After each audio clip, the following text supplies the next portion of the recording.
한국에 가서 한 3주간 중요한 일들이 있어서 돌아보기도 하고, 근데 대학에서 강연도 하고, 또 글도 쓰고, 한국을 오래간만에 가서 보니까 위험한 사회다라는 생각을 이번에 참 많이 했습니다. 버젓이 유튜브에 나오고 방송에 나오면서 도술가라고 하는 사람, 도술을 베푸는 사람이 이상한 도술가가 지배하는, 한 몇 년 전에 무속 이런 것들이 있을 때 그렇게 드러내진 않았잖아요. 근데 뭐 이 사람은 아주 버젓이 드러내가지고 할 테면 해봐라, 뭐 이런 입장이에요.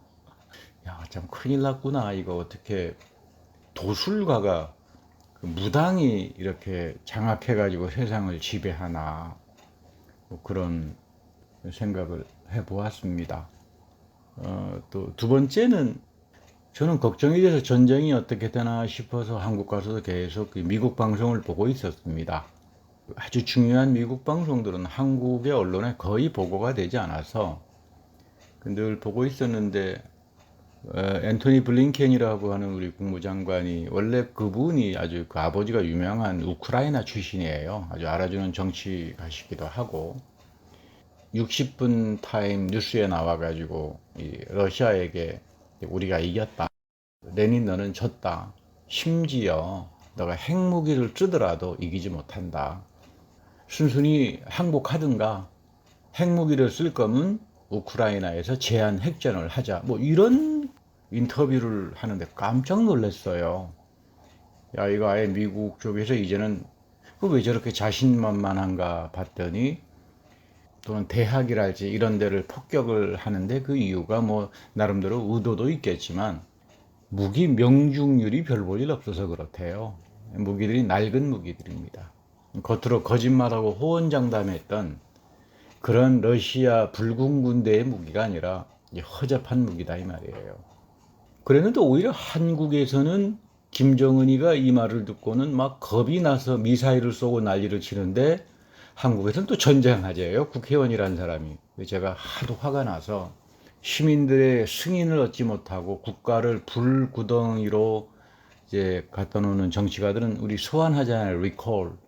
그래서 리콜 하라라고 하는 그 칼럼 하나 써주고 돌아왔습니다. 돌아올 때 마침 이번에 갔더니 이제 미디어에서 저보고 좀 글을 좀 쓰시라고 그게 날은 허락해줘서 앞으로 틈틈이, 이 대한민국이 너무 어둡구나, 참 여기에 몸담고 살아가는 백성들, 속는 백성들만 참 고달프구나, 앞으로 필요할 때마다 틈틈이 미국에서 가장 정확하게 보도되는 내용을 가지고 전쟁이나 또는 여러 가지 팬데믹이나 경제나 이런 부분에 대해서 좀 사실을 사실대로 알려줘야 되겠다. 우리 사도 바울 선생은 이것을 공중의 권세를 잡은 자들의 흉계다 이렇게 말을 합니다. 미디어죠. 여론이고 언론이고 이 공중의 권세를 잡은 자들, 모든 지식과 이 생각들을 흐트러 버립니다. 왜 사람이 엉망의 삶을 사는가?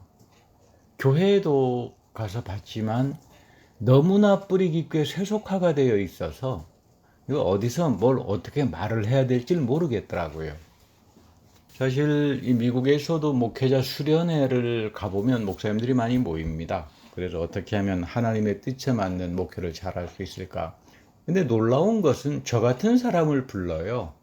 오히려 제가 가서 뭐 몇백 명 하는 목사님들 목회 노하우 이런 걸 가서 배워야 되는데, 뭐 저처럼 조그만한 교회 온라인 가지고 이제 움직이는 이런 교회 목사를 불러다 놓고는 목회를 어떻게 하면 좋습니까 하면 제가 할 말이 없죠. 그렇다고 해서 저처럼 하십시오 이렇게 말할 수도 없잖아요. 근데 거기 가서 이제 강연이 끝나면 목사님들끼리 서로 그 나누는 대화 중에 서로 이제 논의들을 하는데, 어떤 그룹의 목사님들은 한결같이 하나님의 뜻에 맞는 목회를 하려면 산에 가서 불도 받고 능력도 받고 성령의 기름을 받아야 한다. 이분들은 성령을 참 사랑하는데, 가만히 들어보면 성령은 인격적인 영이요, 우리들에게 말씀과 깨달음을 통해서 오시는 하나님의 영인데 휘발유처럼 생각하는 경향들이 많아요. 그냥 산에 올라가서 휘발유를 듬뿍 받으면 여러분 그 몸에 불타면 큰일 나잖아요. 아무튼 무더니도 산을 좋아하는 파들입니다. 산에 올라가서 휘발유 붓고 불 받고 오려고 하는 그 참 위험천만한 사람이죠. 그 산에 가서 휘발유 받으면 여러분 산에 불 나면 어떡합니까? 그런가 하면 또 다른 그룹의 목사님들은 그 대화를 하는 거 보면 다 썩었다. 교회도 썩었고 세상도 썩었고 다 뒤집어야 한다. 이 비분강개형의 분들입니다. 이 산에 올라가서 휘발유 불 받고 와야 된다라고 하는 목사님들에 비하면 이분들은 영어도 잘하고요. 공부들도 많이 하신 분들이에요. 미국에서. 또 목회도 다 잘하는데 이 온유한 마음이나 평화로움은 없어요. 그저 날카롭고 각이 세워져 있고 그 마음이 썩어 있어요. 쓴물이 나죠. 무슨 말을 해도 보면은 아주 그 골라가면서 기분 나쁜, 누구를 톡톡 쏟는. 그래서 아무래도 제가 보기에는 이 두 쪽 다 하나님 마음에 합한 사람들 같지가 않아요. 하나님 마음에 합하려면 나의 인생이, 나의 신앙이, 또 내가 만나는 사람들과 되어지는 모든 것들이 하려면 딱 두 가지밖에 없어요. 하나님의 마음에 합한 길은. 하나는 느메시스 원리예요. 하나님 자리 서가지고 함부로 남에 대해서 이러쿵저러쿵하고 이거 안 하는 겁니다. 느메시스 원리를 지키고 살면 돼요.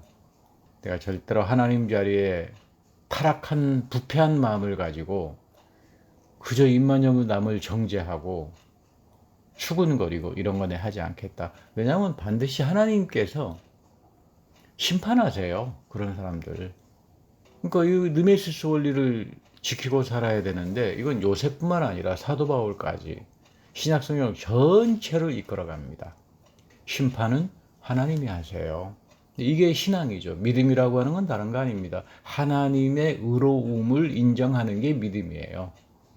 상당히 중요한 말입니다. 믿음이라고 하는 것은 하나님의 의로움을 인정합니다.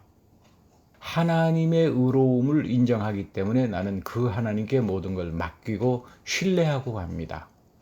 옳고 그름과 잘잘못은 다 하나님께서 가려주시고 심판하기 때문입니다. 이 느메시스 원리라고 하는 말 속에는, 내가 하나님 자리를 대신하지 않는다라고 하는 말 속에는 대단히 깊은 믿음의 차원이 담겨져 있어요. 이것이 요셉의 믿음입니다. 이것이 바울의 믿음이었습니다. 바울은 무던히도 쫓겨다녔고 자기를 시기하고 질시하고 거짓말하는 사람들을 향하여 바울은 정죄한 적 없습니다.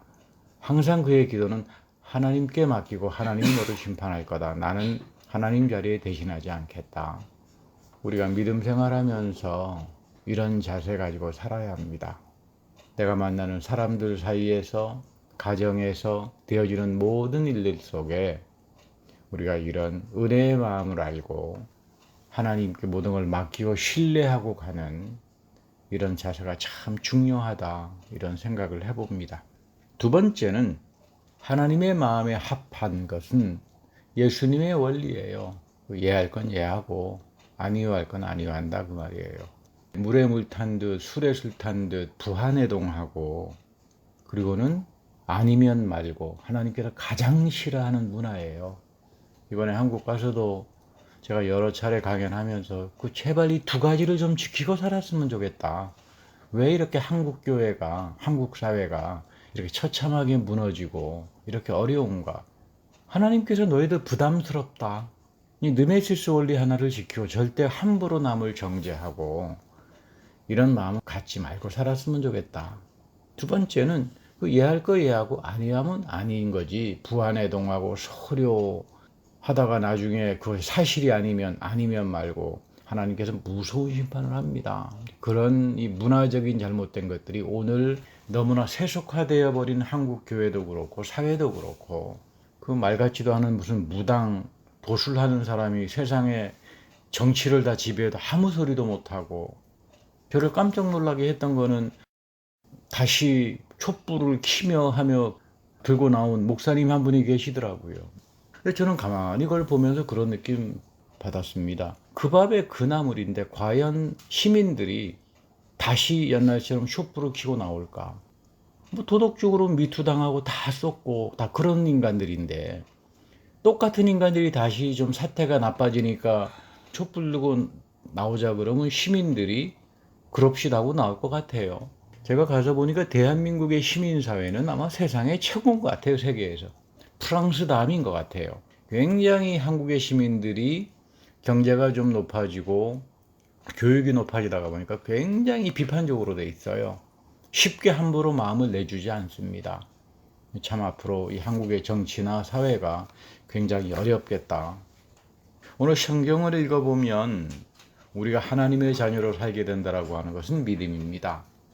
믿음이 하나님께서 가장 사랑하니까 믿음을 가지고 우리는 하나님의 자녀로 살게 되는데, 여기서부터 믿음에 하나님은 변화를 입혀주십니다. 나는 믿음을 가지고 있는데 아무런 변화가 없어. 그러면 여러분 이거 이상한 거죠. 이상한 겁니다. 내가 이상한 믿음을 갖고 있지 않나? 내 삶에 변화가 없으면 그건 하나님이 변화의 은혜로 주시는 거거든요. 강구해야 돼요. 여러분들이 믿음의 사람이라면 하나님이 아무리 봐도 나는 내 삶 속에 변화가 없습니다. 그러면 변화의 은혜를 주십시오. 하나님께서 약속한 거 아닙니까? 중요합니다. 그저 믿음은 허리멍텅하고 이런 게 아닙니다. 그릇이에요. 하나님의 은혜를 그릇처럼 내 그릇 안에 담는 것이 믿음이기 때문에 내 그릇이 하나님의 것으로 채워지지 않으면 우리의 믿음 마지막 때 다 뺏깁니다. 다 세속화가 돼버립니다. 다 부패해져 버립니다. 다 남들과 함께 부안해동해져 버리는 그런 잘못된 믿음으로 갈 수 있습니다. 야곱이 야곱으로 있을 때는 가지려고 했습니다. 애를 썼고 그에게 하나님께서 비춰주시는 영광의 빛은 없었습니다. 하나님께서 영광의 얼굴을 그에게 비춰주지 않았습니다. 오늘도 하나님은 예배를 통해서 맨 마지막에 아론의 축복, 인류를 향한 하나님의 영광의 빛을 비춰주는 축복의 기도를 이어가십니다. 그런데 우리가 이 하나님의 영광의 빛을 받지 못하면, 내 믿음의 그릇에 담지 못하면 이 야곱은 감사하고 은혜를 아는 사람이 아니라 그저 남을 모함하고 시기하고 진짜 아니면 말고의 인생을 살았던 사람이에요. 자기 변명하고 합리화하고, 야복에서 하나님이 그 신령한 하나님의 세계를 보니까 누가 언제 하나님께서 뭐 11조를 나에게 내라 이런 말 한 적 없어요. 자기가 그냥 감격을 해서 하겠습니다 그래 놓고는 다 잊어버리고 아니면 말고예요. 근데 하나님은 기억하세요. 하나님 앞에서는 절대로 아니면 말고가 없어요. 이거 여러분 기억하고 살아야 합니다. 자기 형 에서에게 간사한 짓이나 하고 아버지도 속이고 삼촌도 속이고 일체 반성이 없어요. 지극히 당연하다고 생각했습니다. 남들도 다 속이는데 그깟 아버지 좀 속였기로서니 삼촌 좀 속였기로서니 남들도 다 그러는데 내 삼촌은 나를 속이지 않았나? 끊임없이 남에게 상처를 주면서 자기는 잘난 사람이다, 믿음이 좋은 사람이다. 그래서 하나님께서 마지막 약복에서 환덕별을 내려칩니다. 여러분, 이게 단순히 야곱의 이야기가 아니에요. 우리의 이야기입니다. 하나님은 우리를 볼 때 어떻게 보신다? 영적 이스라엘로 봐요. 똑같이 봅니다. 야곱을 보았던 것처럼 하나님은 우리를 똑같이 봐요. 그러니까 내가 하나님 앞에서 간사한 야곱처럼 말을 함부로 하고 회개할 줄 모르는 이런 인생이 돼서는 안 된다는 그런 이야기죠. 한 몇 년 전입니다만 미국 장로교 세미나에 갔더니 북한에서 김일성 대학 같아요. 거기서 가르치다가 오신 우리 미국의 미국 대학의 교수님이세요. 자연과학, 화학을 가르치시는 장로님이신데 이분이 그 보고를 하는데 재밌는 말씀을 하세요. 북한에 갔더니 자유가 없죠. 자유가 있다 없다라고 하는 건 여러분 경험해 봐야 합니다. 정말로 자유라고 하는 것이 넘치는 하나님의 축복이로구나. 모든 것들을 다 통제받으면 여러분 이거 사람 살맛 나지 않죠. 근데 항상 가는 데마다 안전요원이 쫓아다니면서 자랑하는 말이 있더래요. 그게 세 가지입니다. 목사 선생, 북한에는 세 가지가 없다. 필요가 없다. 첫째는 모두가 다 평등하니까 금은 보석 이런 거 다 필요 없다. 반지 같은 것도 필요 없고. 두 번째는 공해가 없더래요. 가만히 보니까 공해는 별로 없더래요. 자동차가 많아야 공해가 있지 않겠습니까? 세 번째는 너무 깨끗하기 때문에 길거리에 버릴 쓰레기통이 필요 없다. 아무리 봐도 쓰레기통을 못 찾았답니다. 모르겠어요. 최근에 갔다 오신 분은 평양에 쓰레기통이 있더라고 하는데 아마 이분이 가셨을 때는 쓰레기통이 없어서 버릴 데가 없어서 북경에 와서 뭐 버렸다 뭐 이런 말씀을 하십니다마는 근데 가만히 북한 평양을 봤더니 평등은 한데 모두가 다 평등하니까 다 거지처럼 평등해요. 다 거지. 뭐 여러분 거지처럼 다 똑같이 평등할 거면 그럼 뭐하러 평등합니까? 공해가 없고 배기가스가 없는 건 좋은데 뭐 굴러다니는 차량이 없어가지고 이거 교통이 이게 어렵습니다. 움직이는데 뭐 제대로 갖추어진 게 아무것도 없다 이 말이에요. 근데 신기한 거는 아무것도 아닌 거 가지고 그렇게 열심히 쫓아다니면서 자랑을 하더래요. 그래서 거기에 자기는 감동을 받았대요. 별것도 아닌 거 가지고 이토록 목숨을 걸고 자랑하는데 나는 장로인데 하나님 말씀을 자랑해 본 적이 있나? 이렇게 복되고 하늘의 보배처럼 내 삶의 축복이 되는데 곰곰이 생각해 보니까 나는 하나님 말씀을 저렇게 북한 안전한 동지처럼 자랑하고 때가 되면 증거하고 그런 적이 없어서 참 부끄러웠다 이런 간증하는 걸 들었습니다. 사실 성경에 보면 비판 많이 나옵니다. 근데 비판은 절대로 아무나 하지 못하게 해요. 하나님께서 허락 안 합니다. 함부로 비판하는 사람은 하나님이 심판하세요. 근데 비판할 수 있는 사람은 예언자가 합니다. 그러니까 이분들은 영적으로 깊은 경지에 도달한 사람들이죠. 그래서 이들이 하는 비판인데 여러분 사람들이 누구를 비판하면 마음이 무척 나빠져요. 사람의 영혼도 자꾸 비판의 소리 들으면 시들어져 버리죠. 비판하는 사람도 마음이 상하고요. 그래서 이 이스라엘 예언자들의 비판을 보면 이 사람들의 말이 아니에요. 전부 다 하나님 나 예언자 안 할게요. 이런 겁니다. 참 이상하죠. 무슨 예언자니까 시대의 소리니까 막 하고 싶은 대로 마음대로 막 말을 한국에 갔더니 핵사이다 발언을 좀 해주십시오. 뭐 이러는 분이 계시길래 난 또 무슨 핵사이다 발언이 또 무슨 말인가 이렇게 자극적인 걸 좋아하세요. 근데 여러분 그 예레미야를 보세요. 아유 하나님 나 예언자 노릇 못하겠습니다. 그 저희 마음이 찢어지고 죽을 것 같은데 못하겠습니다. 그러니까 예언자들은 자기가 생각한 거를 가지고 비판한 게 아니라 하나님의 아픈 마음, 하나님의 분노하는 마음이 이들의 마음속에 들어오는 거예요. 하나님의 영이 예언자들의 마음을 붙들게 되니까 아픈 거예요. 그 하나님이 분노하는 마음, 타락과 부패와 정말로 잘못된 사람 같지도 않은 인생을 살아가는 사람들을 향해서 그 하나님의 분노하는 마음이 들어오니까 이 예언자들이 이걸 감당 못하는 거죠. 그래서 막 이 신음처럼 터져 나오는 게 다시 말하면 예언자들의 비판입니다. 두 번째는 예언자들은 이런 하나님의 마음이 나에게 오게 되면 회개합니다. 그러니까 진정한 비판은 회개하지 않는 사람은 절대로 비판 못합니다. 그래서 성경에서는 회개하는 사람만이 비판한다. 이 사람을 가리켜서 예언자다, 선지자다 이렇게 말을 하는 겁니다. 아브라함 헬셀이라고 하는 우리 유명한 유대인 신학자가 계십니다. 미국에 사셨고 한 20년 전에 돌아가신 분입니다만 그분 따님이 또 아주 유명한 그 유대인 신학자고 학자고 우리 기독교하고 대화를 굉장히 많이 하는 아주 그 대단한 분이세요. 이분이 쓴 책 가운데 선지자들의 아픔, 예언자들의 아픔이라고 하는 책이 있는데 참 잘 쓴 책이에요. 우리 목사들도 참 열심히 읽습니다. 구약에 나오는 예언자들의 그 마음, 예언자들의 마음을 분석한 책이에요. 거기에 보면 이 선지자들이 하는 비판은 죄악과 허물 때문에 하나님이 괴로워하신다. 결국 너희들 이것 때문에 다 멸망하는데 그 멸망의 시간이 다가올 때는 여러분 감당하지 못하죠. 그래서 이 하나님의 아픔에 동참하게 합니다. 너희들 정신 차려라.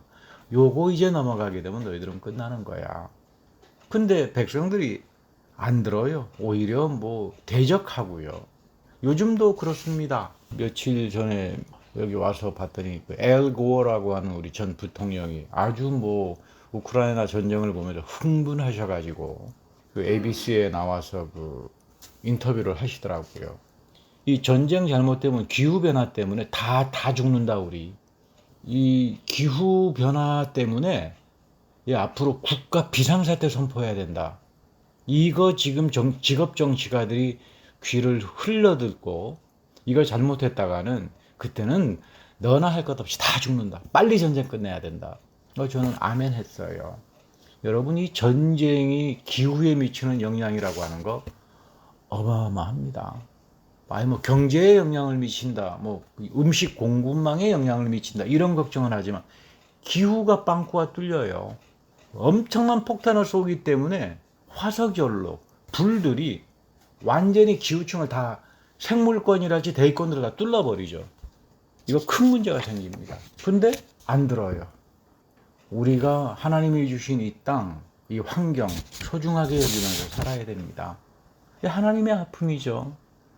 그 예레미야의 그 예언 부분, 너희들이 하나님의 땅을 황무하게 만들었다. 70년 동안 하나님이 주신 땅을 그 당시에도 그대로 폐기해버리고 공해로 넘치게 해서 결국은 너희들이 하나님께 심판을 당하는 것은 하나님이 주신 선물을 함부로 해서 그렇다.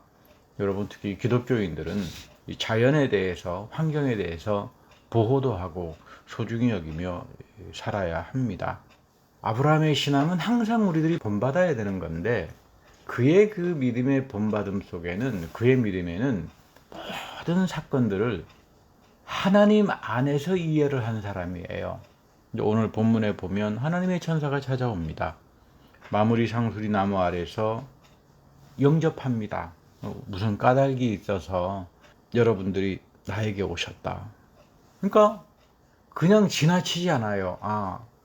낯선 길손이지만 뭐 우연히 어쩌다가 보니까 사람들이 지나가다가 들린 거겠지, 이렇게 생각을 안 해요. 아브라함은 모든 사건과 만남 속에서 까닭이 있으니까 나에게 오셨다.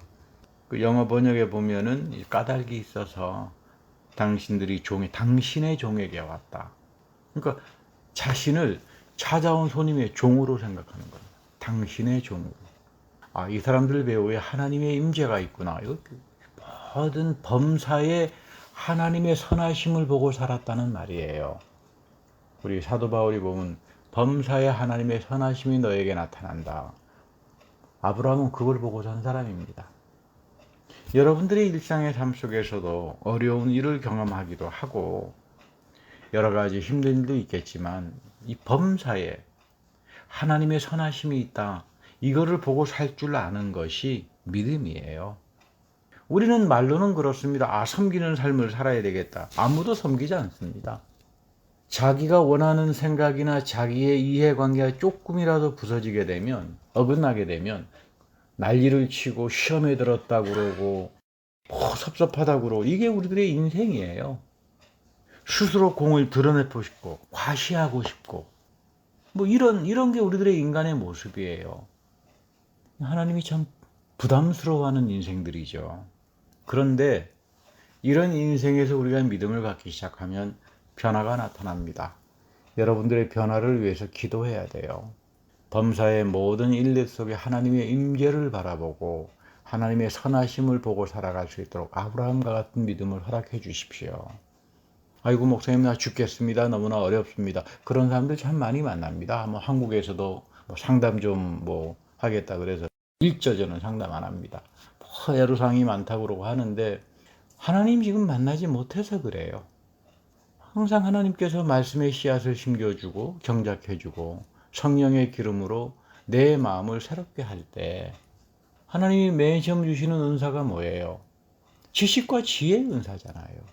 이 말씀 속의 지혜와 지식의 은사, 영적 지식을 갖지 못하다가 보니까 마음들이 다 황무해져 버리는 거예요. 안타깝죠. 교회들은 그렇게 오랫동안 다녔다 그러는데 기쁨도 없고 하나님의 뜻이 무엇인지도 모르고 이 느메시스 원리가 무엇인지도 모르고 이해할 것 이해하고 안 이해할 것은 안 이해해야 된다고 하는 게 무엇인지도 모르고, 이런 게 오늘날 교회의 참 불행한 모습이다. 그런 걸 많이 보았습니다. 오늘 예수님께서 아주 중요한 말씀 하세요. 자식이 아비에게 와서 생선을 달라고 하는데 뱀을 주는 아비는 없습니다.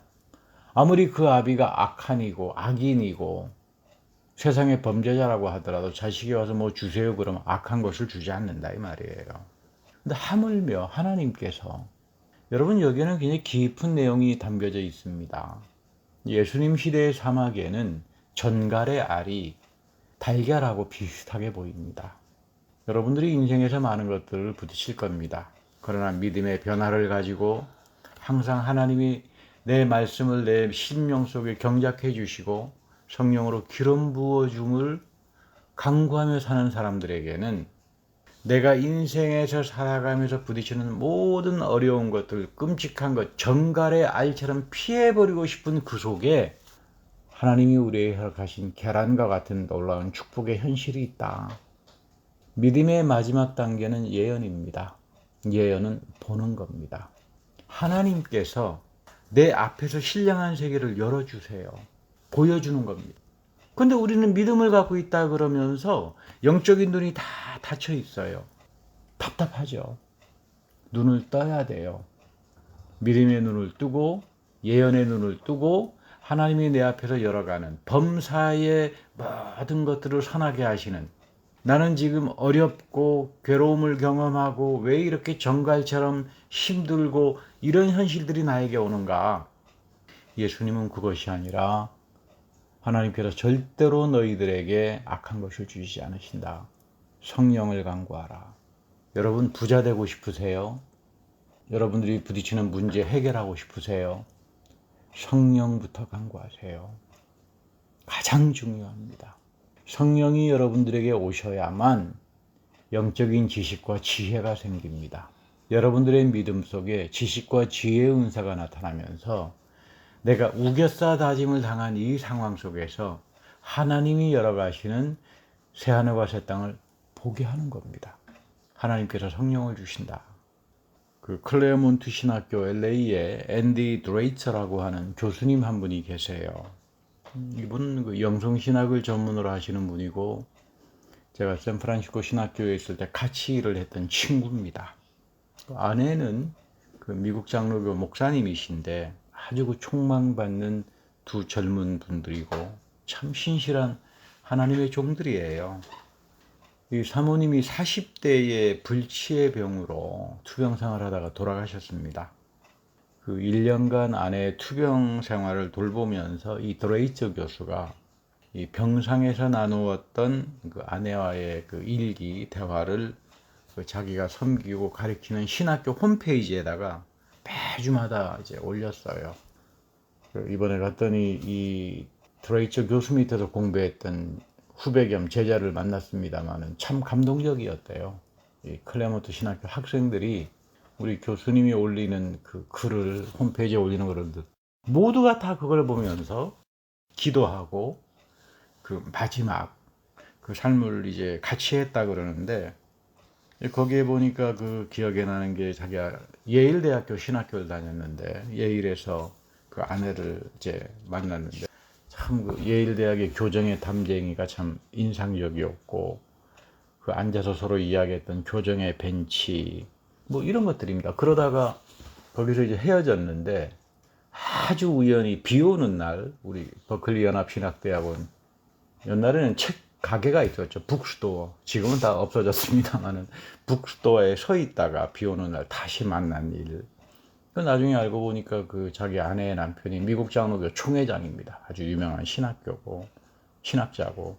그런데 이 자기 아내는 그저 평범한 시골 여자처럼 뭐 그러다가 결혼하게 됐는데 이 앤디 선생은 프랑스 떼제를 갔죠. 1년간 가서 수사 생활도 하면서 그런 오랫동안 만남 속에서 하나하나씩 그런 이야기들을 나누고 홈페이지에다가 그걸 쭉 올리면서 마지막 돌아가셨던 날을 이런 말을 써요. 하나님의 거룩한 사랑 안에서 우리가 함께한 모든 시간들은 감사했고 행복한 시간이었다. 물론 하나님께서 생명을 연장해 주길 우리가 나뿐만 아니라 우리 신학교 식구들, 학생들 모두가 다 기도했지만 그러나 그 영원한 하나님의 삶 속에서 복된 생명의 축복 다시 만날 때까지 우리는 당신을 기억하고 하나님께 찬미하면서 살아갈 것이다. 여러분, 우리가 살면서 남는 거는요, 없어요. 내가 돈이 많았으니까 돈이 남을 것 같죠? 돈 남지 않습니다. 그거 다 남의 손에 들어갑니다. 지식이라고 하는 거 아무것도 남지 않습니다. 그래서 제가 하나님 앞에 큰 회개를 합니다. 하나님, 어떻게 하다가 보니까 너무나 많은 지식이 내 머릿속에 들어와 있는데 이거 뭐 내가 하나님 앞에 가져가겠습니까? 네, 마지막 이거는 그동안 유럽이나 미국 사람들에게 봉사했던 이런 지식은 이제 한국 교회를 위해서 쓰게 좀 해주십시오. 다 남겨주고 가야지. 다 나누어주고 가야지. 그렇게 기도를 해서 그런지 이번에 한국 갔더니 하나님께서 굉장히 많은 좋은 길들을 열어주시더라고요. 마음껏 한국 사회를 비판하는 글, 이런 언론 매체로 열어주시고요. 뭐 일로절로 아무튼 그 뭐 많은 길들을 열어주셔서 앞으로는 제가 쓰고 싶은 글들을 한국에다가 마음대로 쓸 수 있는 그런 길도 열렸습니다. 사실 여러분, 신앙생활이라고 하는 거 이건 나누는 거예요. 남는 거 없습니다. 마지막 남는 거는 사랑하고 네메시스 원리를 지키고 내가 하나님 자리에 대신하지 않고 이해할 건 이해하고 아니할 건 아니하고 아브라함처럼 모든 범사에 하나님의 선하심을 보고 살아가는 이것만이 우리에게 영원히 남는 거예요. 여러분 모두가 다 신앙생활 하면서 교회에서 이런 귀한 믿음의 축복 안에 거하는 여러분들이 되기를 기원합니다.